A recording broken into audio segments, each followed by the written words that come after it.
Poštovani gledatelji Večernjeg lista, dobar vam dan i dobrodošli u još jednu emisiju u kojoj ćemo govoriti sa jednim vrlo zanimljivim gostom.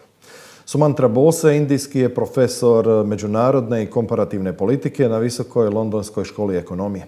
Specijalizirao se za proučavanje etničkih i nacionalnih sukoba i njihovo upravljanje, s posebnim naglaskom na indijski podkontinent, ali i bivšu Jugoslaviju. Ovoga proljeća sudjelovao je na znanstvenom skupu u Neumu posvećenom federalizmu i izbornim reformama u Bosni i Hercegovini. Golemo je zadovoljstvo što je gospodin Bose s nama u Mostaru, gdje je održao predavanje studentima. Dear Professor Bose, first of all, let me thank you to be our guest and welcome here in Mostar. It's wonderful to be back in Mostar. It's my first time back in 7 years.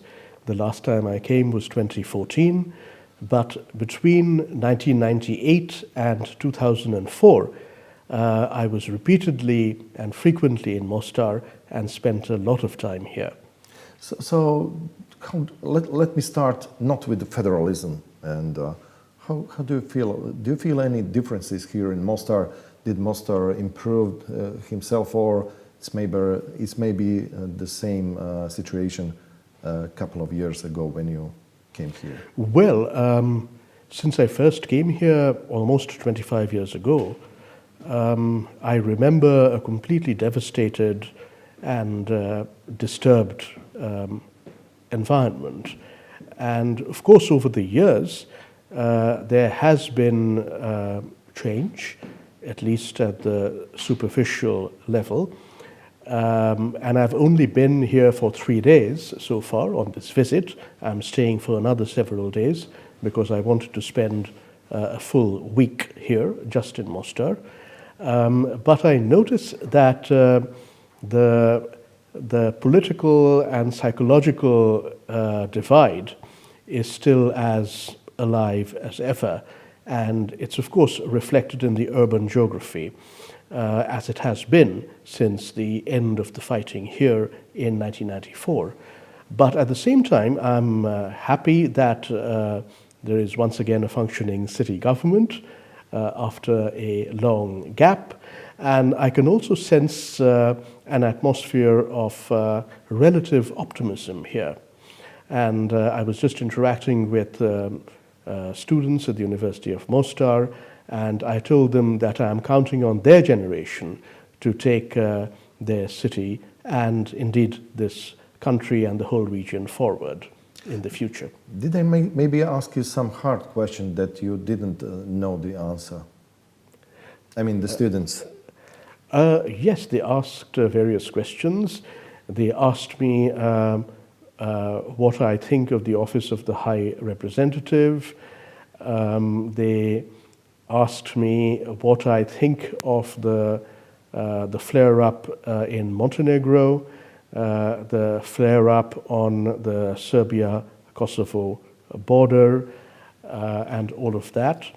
And one postgraduate student even asked me whether I thought that the political culture here, which has been entrenched in an authoritarian fashion for decades, before the war, is a problem. So I had a lot of very intelligent and thoughtful questions from the students at the University of Mostar. Let's see if the questions from Večernji list are harder or maybe easier for you. 2.5 decades after the war, the international community in Bosnia and Herzegovina and with domestic communities, nations, not able to build a minimum common statehood and functional institutions together. It seems as if they are continuing the war after the war. Why is that so? There's a lot of blame to go around. And I don't want to do an exercise in blame gaming. One of the questions that the students asked me just a little while ago was about the political class or the political establishment here, which of course operates entrenched structures of power, is a big part of the authoritarian legacy, and we all know the limitations and indeed often the finality of the political establishment in Bosnia-Herzegovina. So that's no surprise to anyone. However, I think that the quote-unquote international community also has to take a large share of the blame for what has gone wrong in Bosnia-Herzegovina, especially in the last 10 or so years, when Bosnia-Herzegovina's European path has all but stalled. I think that there have been serious errors of strategy of the international community almost from the beginning, from the period right after the end of the war. But these serious errors of strategy have been grounded in faulty normative assumptions. And yesterday I was speaking to a group of academics at the University of Mostar, and I said that there are two major errors, cardinal errors as I called them, grounded in faulty normative assumptions or simply ignorance of the history, the context, and the realities of Mostar and of Bosnia-Herzegovina. The first was the search for non-nationalists as partners or collaborators in the international project of state building. Now, unfortunately, this was always a wild goose chase.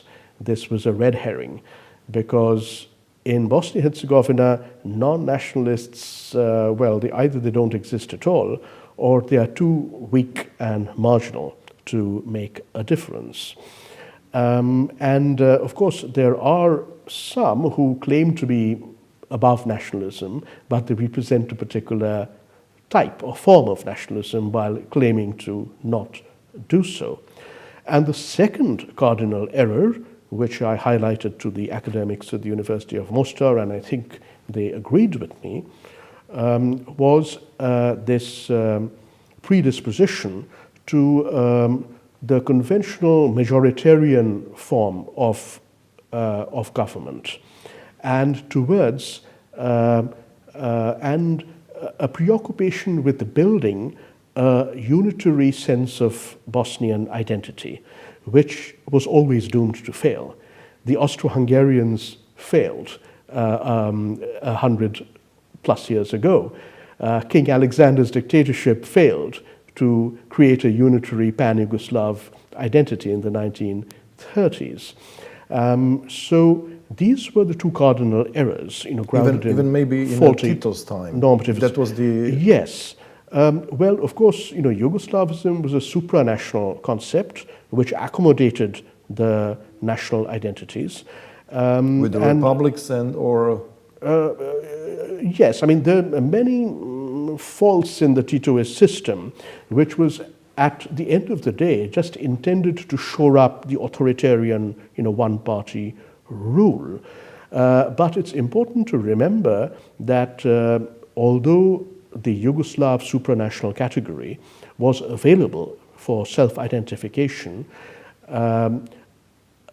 the highest proportion of the population that chose it during the communist Yugoslavia was in the 1981 census, when it was 5%, and then it came down to 3% in the last Yugoslav census of 1991. Of course, in Mostar it was different, where almost 20% of the population chose Yugoslav as their primary identity, but that was an exception. Dear Professor, in one of your lectures to students, you pointed out that cooperation and integration have failed over time in Bosnia and Herzegovina. To what extent has international interventionalism and the choice of state-building process exhausted their possibilities and, in fact, became part of the problem? Well, integration and cooperation are two different things. The entire project of international state-building in Bosnia-Herzegovina was directed at integration, which was never going to succeed, given the history, the context, and the realities of Bosnia-Herzegovina, and perhaps the sharpest of all, right here in Mostar. But what I have been arguing for the last 2 decades, including in my best-known work on Bosnia-Herzegovina, my book Bosnia After Dayton, Nationalist Partition and International Intervention, which came out in 2002, is that a much more intelligent international community approach would have emphasized not integration, not the creation of some melting pot out of these conflicting identities, but cooperation, constructive cooperation in the shared interest across the dividing lines, because the dividing lines are not going to disappear, they will remain. But a much more intelligent international community approach would have emphasized not integration by dissolving these identities or by reducing their salience at least, but constructive cooperation in the shared interest across the dividing lines. And because the international emphasis was flawed from the outset and failed to make a course correction and became, in fact, over time, more and more disposed towards the integrative approach or the integrationist approach, rather than the cooperation across the dividing lines, centered approach, which would have been much more intelligent. Yes, the international community became a big part of the problem. Well, influential part of the international community persistently advocates solution primarily of unitarism and simple majority rule that would suit Bosniaks as the most numerous community. What are the possible consequences of this approach? Such an approach is not in the interests of Bosnia-Herzegovina as a whole and of its future, including its inevitable future, sometime down the road as a member state of the European Union. Well, Europe contains, many different kinds of polities. Germany itself is a federal polity, while France is a unitary and fairly centralized state. There is Belgium, which has 2 regions plus a capital region and 3 linguistic communities. We have another European country, Switzerland, which is based on a system of cantons and of shared rule at the political center. In 2004, there was a referendum on a comprehensive settlement of the Cyprus question. And the referendum needed to pass in both the jurisdictions, the so-called Turkish Republic of Northern Cyprus and in the Republic of Cyprus, which is the Greek Cypriot-controlled part of Cyprus. And the referendum on a confederal and consociational power-sharing settlement based on 2 constituent states, under an umbrella framework, very much like Bosnia-Herzegovina, was passed by the Turkish Cypriots, but was rejected resoundingly by the Greek Cypriots. Now, just before that referendum, the EU made it clear that if the referendum passed in both jurisdictions, and so this confederal and power-sharing settlement with 2 constituent states, ethno-nationally defined, a Greek Cypriot constituent state across about 2/3 of the country and a Turkish Cypriot constituent state, self-governing, very much like the entity system here, came into being, then the European Union would adjust its rules and regulations to accommodate Cyprus. So if that could be done, it didn't eventually happen, but if that could be done, then why should an exception be made of Bosnia-Herzegovina? The European Union contains, many different kinds of polities, and it should be that way. But in response to your question, I would like to say that, of course, a majoritarian and unitary approach is unacceptable to most Bosnian Serbs and most Bosnian Croats as well, so that's about half the population in all, and 2 of the 3 constituent nations. But I believe that this approach is not in the interest of the Bosniaks either. Why are you telling so? Because it's not going to happen. What has happened over the last 20 or more years is that unrealistic expectations have been raised among Bosniaks by this international community approach, which is premised on some form of unitary Bosnian identity and a relatively majoritarian political structure, but those expectations haven't materialized over the last 20 or 25 years. So these have been false expectations and have led to nothing but resistance from the Bosnian Serbs and the Bosnian Croats, and nothing but frustration among the Bosniaks. So this is a dead end. It's not going to go anywhere. And a much more constructive approach would be for the representatives of the 3 communities, with minimal international interference, to sit down and to negotiate the terms of a more functional state, which is explicitly multinational and explicitly federal. And you mentioned some of the examples, Belgium, Switzerland, but you also mentioned Cyprus, maybe as a role model for Bosnia and Herzegovina. What do you think, what could be ideal for Bosnia and Herzegovina to move forward? In terms to redefine this position in Bosnia and Herzegovina? Well, the entire Dayton structure is built on collective ethno-national rights and autonomy, although in a very uneven, asymmetric and partial way. So, for example, it's been a source of frustration to many Bosnian Croats that the Bosnian Serbs have their own self-governing entity, but the Bosnian Croats do not. Now, as we all know, it's easier said than done to change the Dayton structure in any way, because that has to be done by consensus, if at all. But I think that a lesser role for the international community, because as we discussed already, a very extensive and intrusive international community role has in fact not been able to realize its objectives, and arguably has done more harm than good to Bosnia-Herzegovina's post-war progress. So I think a reduced international footprint and influence is a good thing.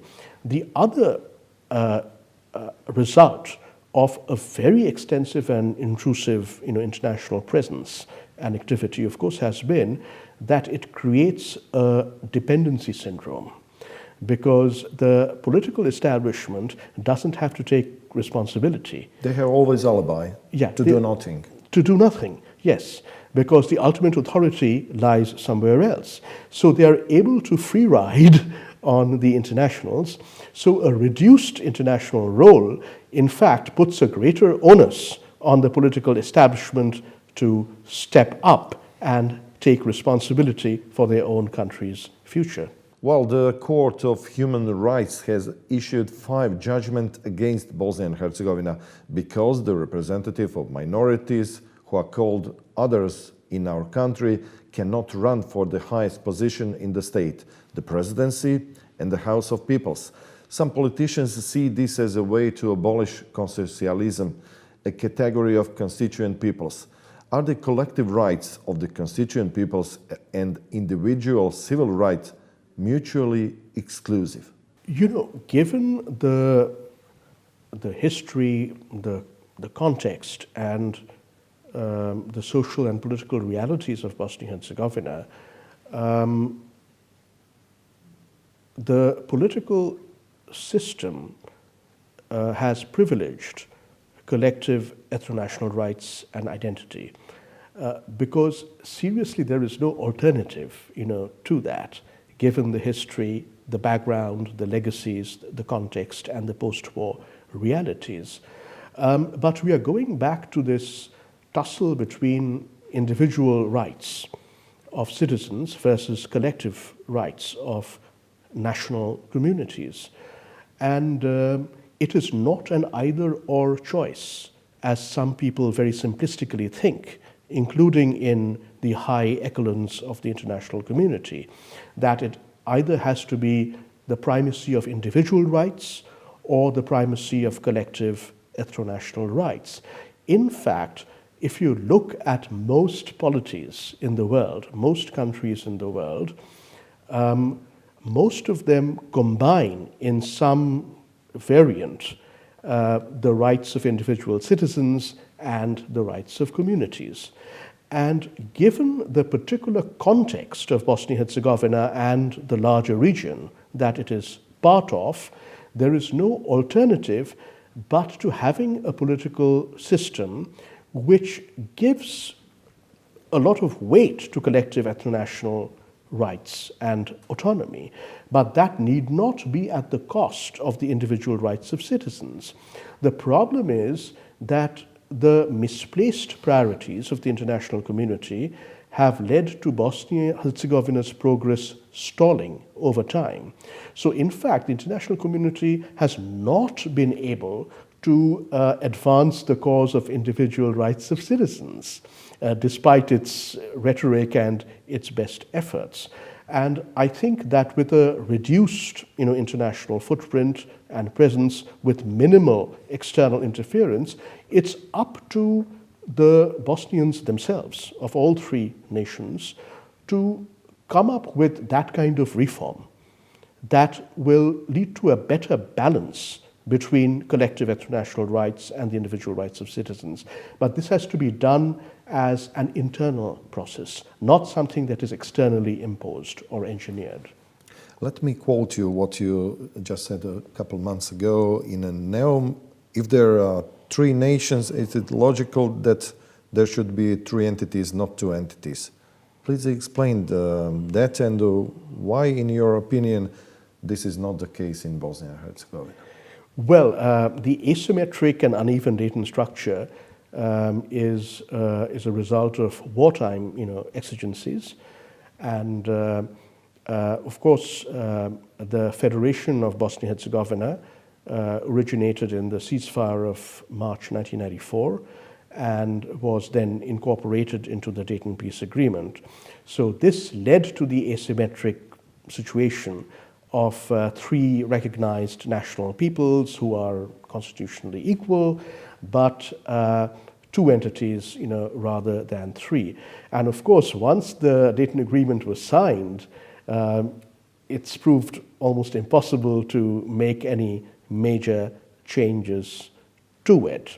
But what I said at the Neom conference, which I joined virtually online from India back in March 2021, is that logically, yes, I can see a basis for the angst among a lot of Bosnia-Herzegovina Croats, that they don't feel, although they are constitutionally an equal people, they don't feel entirely equal if, unlike the Bosnian Serbs, they don't have their own entity. So I can see that they have a point. But I think it would not be very constructive to go on in a wallowing in frustration about this. And of course, it's maybe the same situation with the intention of some part of the international community to maybe be an advocate for Bosnia to have a unitary state. Yes, the Federation of Bosnia-Herzegovina is actually not liked by either Bosniaks or Croats. Both sides, for different reasons, see it as superfluous and an imposition and accidental byproduct of the war. But of course, Bosniaks at the end of the day oppose, getting rid of the federation because they think that would give the Croats, what they want. So we are stuck with this unsatisfactory situation. But I can see the logic of the Bosnian Croat position, that they don't feel a fully equal people because they don't have their own entity. Regarding the implementation of the judgment of the Court of Human Rights on the equality of citizens, wouldn't federation with 3 civil entities fulfill this possibility by reducing constitutional elements at the central government level? So the RS would become, one of the 3 quote-unquote civil entities, and the various cantons of the federation would become part of one or the other of the 2. Maybe 1, 2, 3 entity or cantons, and to maybe remove the ethnicity in the constitution and to have election that most of the Croats, most of the Bosniaks and most of the Serbs are electing their representatives. Not to be a Croat, Serb or Bosniak, they can elect anyone they want, but they have legitimacy to elect their own representative, I mean collective representative. This needs much more study and elaboration, but it could be a path to becoming a quote-unquote more normal federal state, rather than this unwieldy multi-layered arrangement that is the legacy of Dayton. If I'm understanding you correctly, you're suggesting kind of 3 perhaps 3 electoral units, let's say, yes. just like that. One being a Bosniak majority. Yes, with Bosniak, other with area. Croatian. One is a Croat majority Yes. area, and the third, of course, is the Serb majority area. It needs more study and elaboration, but that could be a possible way forward. It would require consensus. For example, would the RS agree to do away with its title of Republika Srpska? I don't know. I'm not so sure of that. What's clear is that reform of the Dayton system is overdue, but it has to come from within. And it cannot, otherwise it would have happened by now, cannot and also should not be internationally imposed. And Bosnians themselves need to have a much more active stake in what goes on. Of course, there's a particular issue which has kind of bedeviled Bosnia-Herzegovina because of the loophole where the Croat member of the tripartite presidency has been repeatedly elected on the basis of Bosniak votes. Now, that sort of loophole makes no sense to me. And it should have been closed, long ago with some sort of an amendment. But look at how difficult, impossible in fact, it has proved to change that, to close that loophole, to make sure that the Croat member of the tripartite presidency is elected primarily by the votes of fellow Croats, just as the Serb member is elected mainly by the votes of fellow Serbs and the Bosniak member by the votes of Bosniak citizens. But if something like that has proved so difficult, almost impossible to change, a kind of root and branch, reform of the system seems rather daunting. My own sense is twofold. That first, the rationalization of the Dayton system should not be too ambitious, because that may create, more problems and complications. That it should be a process of rationalization rather than root and branch reform to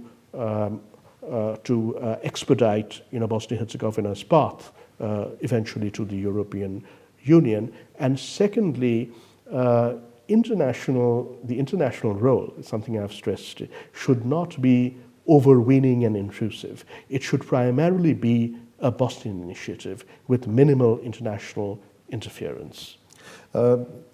You recalled the Yugoslavia, and in the former Yugoslavia, mostly foreigners called Bosnia and Herzegovina small Yugoslavia. Microcosm of Yugoslavia. Microcosm of Yugoslavia. Maybe, do you see a threat for Bosnia and Herzegovina to end just like Yugoslavia because of these unsolving problems for a couple of decades? It's possible because Bosnia and Herzegovina is a very, very loosely structured umbrella state, and the parts are greater than the whole. There is a point of view, which may or may not be correct, that the Dayton state has either to move towards a more normal kind of multinational federal prototype, or it can dissolve entirely.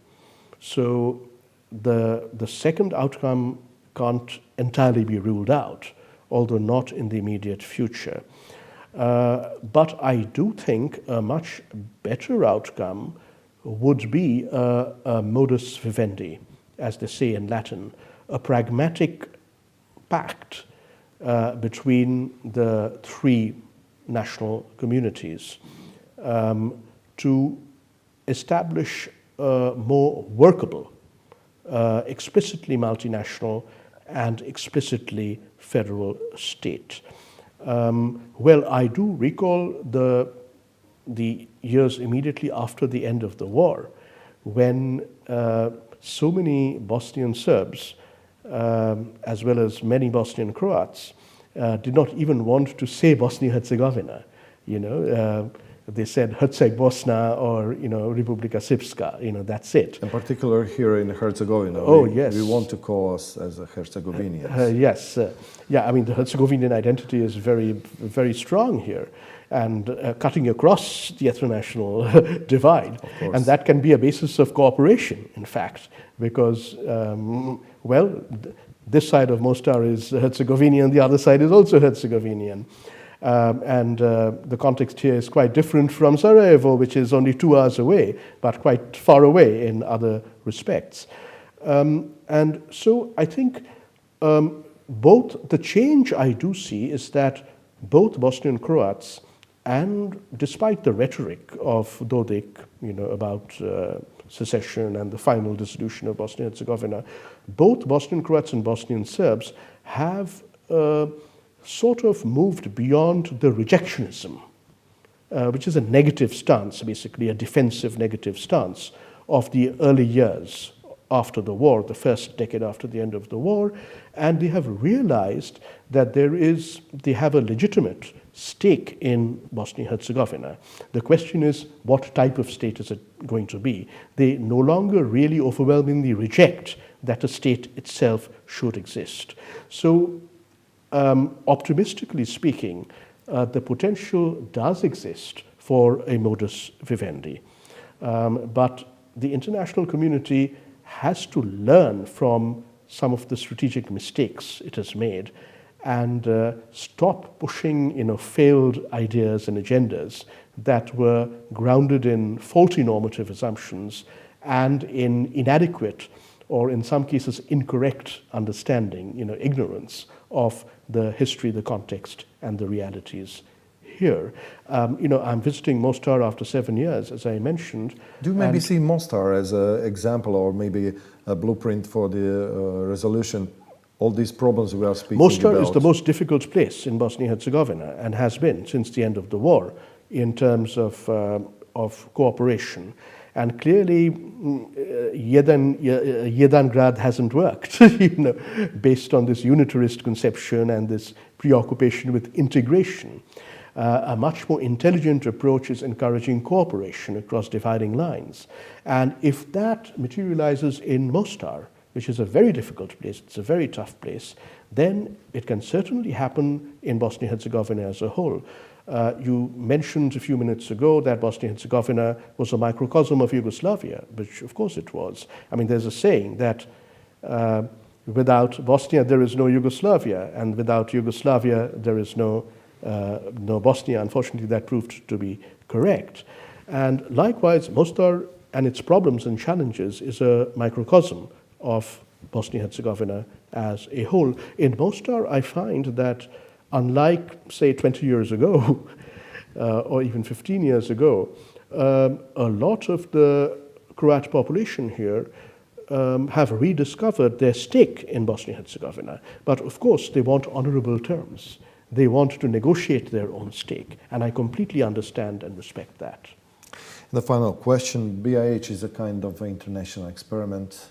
Do you see the maybe solution, this country not to be hopeless for the young people to stay here and see their own future? Emigration began in 1992 once the war broke out. It continued through the war, and perhaps it even accelerated in the post-war period because of economic circumstances more than anything else and other post-war problems. Now, this could not be stopped. You can't really prevent people from leaving if they see no prospects there. And of course, the depopulation of BiH, is a demographic fact.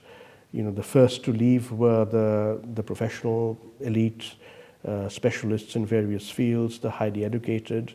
A lot of young people have also left. And is that irreversible? It probably is.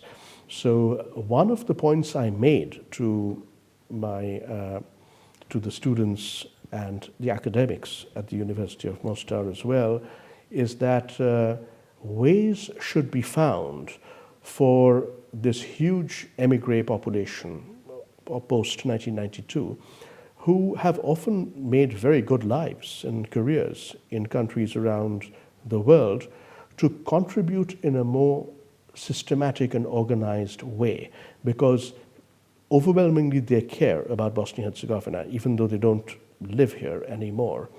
And the other thing that I'm counting on is a generational change, that post-war generation has now grown up without a lot of the baggage, of the war. And not everybody has left. Not everybody wants to leave in the younger generation.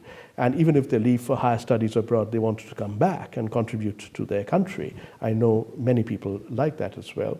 And I'm hoping for a much more enlightened, younger generation who will be informed by the mistakes of the past made by the previous generations, especially in the war period.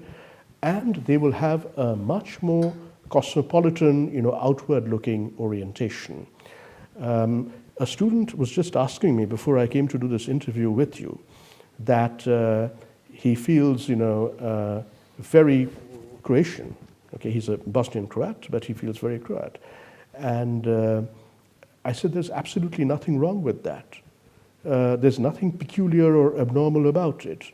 Most people around the world have a strong attachment and pride in their national identity. I do too. As long as that identity doesn't become a basis of enmity, especially towards your neighbors. It's completely fine to have a proud, sense of national identity, as long as it is not channeled to enmity, but towards constructive cooperation and towards the common good.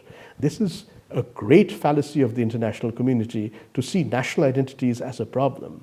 I think national identities, strong, proud national identities, are first of all normal, and they are part of the solution. They are not. And I think also the fundamental stone. They are the building block, of everything else.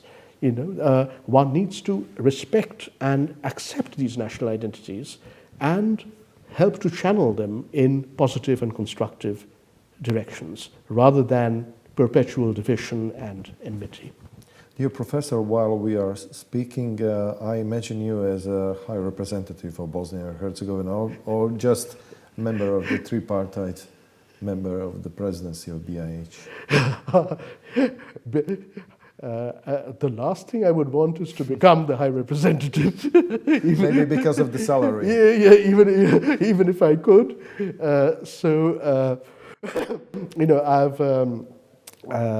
I gave an interview to the BBC Serbian service just a couple of months ago, in fact. And in it I said that it is overdue for the Office of the High Representative in its established form to be kind of terminated and perhaps replaced by something else. And it should have happened, more than 10 years ago already.